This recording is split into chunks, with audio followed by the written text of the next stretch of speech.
Salut les gars, salut YouTube, comment allez-vous? Alors, j'ai eu la chance d'aller voir le MWC 2024 à Barcelone pour découvrir plein de produits et j'ai kiffé. Et surtout, la reine du MWC, Xiaomi. Xiaomi m'a fait vraiment kiffer et a fait kiffer tout le monde. D'ailleurs, c'était le stand où il y avait le plus de monde. Alors, dans cette vidéo-là, nous allons voir qu'il y a eu beaucoup de nouveautés notables, notamment en intelligence artificielle, des téléphones qui peuvent s'enrouler à l'avant-bras, mais aussi Xiaomi qui lance son smartphone, le Xiaomi 14 Ultra, et son automobile, sa voiture électrique, la première voiture électrique de ces Xiaomi. Petite parenthèse les gars, cette édition a été marquée beaucoup par l'arrivée de l'intelligence artificielle au sein du Samsung Galaxy S24 Ultra, aussi chez le Honor Magic 6 Pro, mais aussi tout ce qui est réalité virtuelle avec les casques. Donc, vous avez, pour concurrencer Apple, le Apple Vision Pro et comment il s'appelle, le MetaGuest de chez Meta, l'arrivée de nouveaux casques à réalité virtuelle bon marché. C'est ce qu'on attend pour cette année 2024 pour pouvoir concurrencer tout ce qui est Apple et Meta.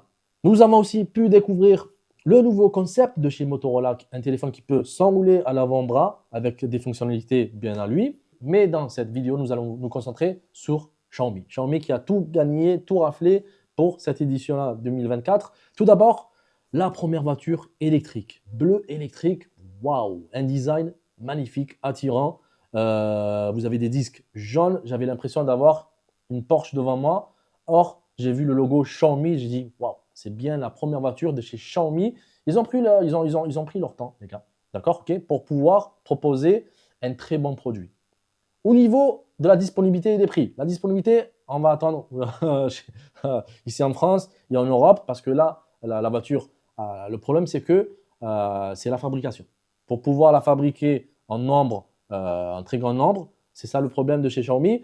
Donc, ils vont essayer de fabriquer un nombre assez conséquent pour pouvoir la proposer au marché asiatique tout d'abord et par ensuite au marché européen et donc français. Au niveau des prix, on est entre 25 et 30 000 $. Donc, c'est des prix vraiment agressifs pour pouvoir vraiment attaquer tout ce qui est Tesla, toutes les marques qui veulent se lancer dans l'électrique. Au niveau de la batterie, vous avez plusieurs versions, mais la version ultime, vous avez ici une batterie de 100 kWh qui a une autonomie à peu près de 900 jusqu'à 1000 km. Partie smartphone, le Xiaomi 14 Ultra. Laissons de côté le Xiaomi 14 Pro, c'est le Xiaomi 14 Ultra qui nous intéresse. Pourquoi? Parce que là, vous avez une configuration Quattro. J'appelle ça Quattro, oui, parce qu'on a eu la chance d'avoir un Français qui a présenté le produit. Ça, c'est quelque chose de rare. D'ailleurs, si la personne voit cette vidéo-là, chapeau à toi, mon gars. Donc, c'est un Français qui a pu présenter le produit. Et on a eu la chance de tout comprendre en français, d'accord les gars? Donc là, c'est lui qui a donné ce surnom, le Xiaomi Quattro. Pourquoi Quattro? Parce que vous avez ici 4 caméras à l'arrière de 50 mégapixels. Au niveau des caractéristiques, voilà, je vais réussir. Vous avez aussi la dernière puce de chez Snapdragon, le Snapdragon 8 Gen 3. Vous avez ici une batterie de 5300 mAh avec une charge de 100 watts. Vous avez un écran AMOLED, bien sûr, LTPO, avec une luminosité de 300 nits. C'est ce qui est très bien. Mais la partie qui nous a fait rêver, c'est les caméras, les gars. Vous avez ici un capteur périscopique, vous avez un capteur de macro grand angle de 50 mégapixels et le capteur principal, nouvelle génération de chez Sony.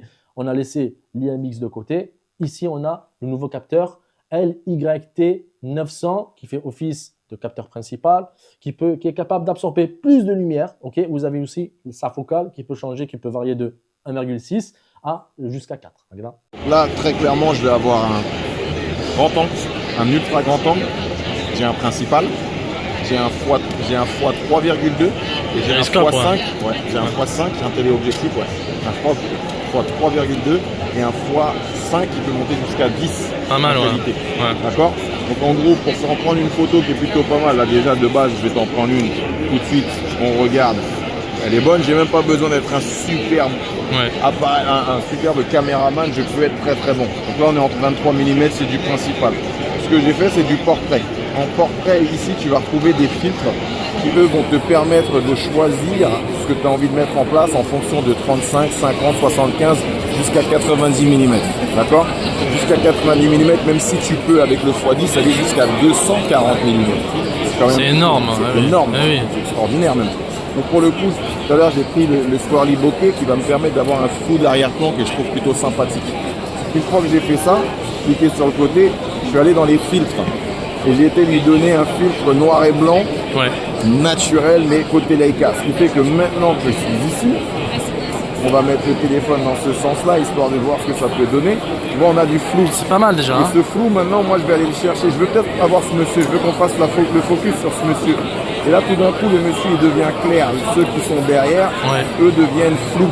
Et on va le mettre au milieu, comme ça, on va récupérer peut-être plus de personnes. Bon, s'il bouge trop, hop.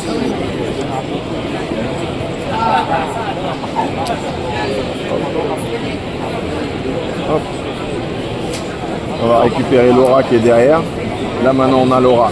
Quand je suis ici, en général, ce que j'aime bien faire, c'est aller travailler ma lumière peut-être un petit peu pour peut-être récupérer un petit peu plus de noir et blanc.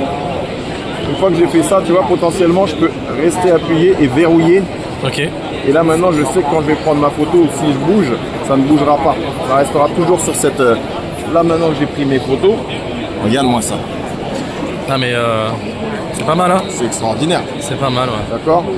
Quasiment toutes mes photos, à part celle-ci où je lui ai coupé la tête un petit peu. De plus, vous avez aussi un module, un accessoire additionnel que vous pouvez agrémenter à ce téléphone-là pour pouvoir prendre des photos, régler tout ce qui est la lumière, l'ouverture, etc. etc. C'est plus fait pour les professionnels, mais on nous a proposé la même chose chez le Xiaomi 13 Ultra, si vous vous rappelez. Un module où vous pouvez changer tout ce qui est filtre, etc. Hein. Je vous laisse tout en vidéo, bien sûr. Et normalement, on a fait le tour, les gars. Et donc, je vous dis à une prochaine vidéo. Ciao, les gars.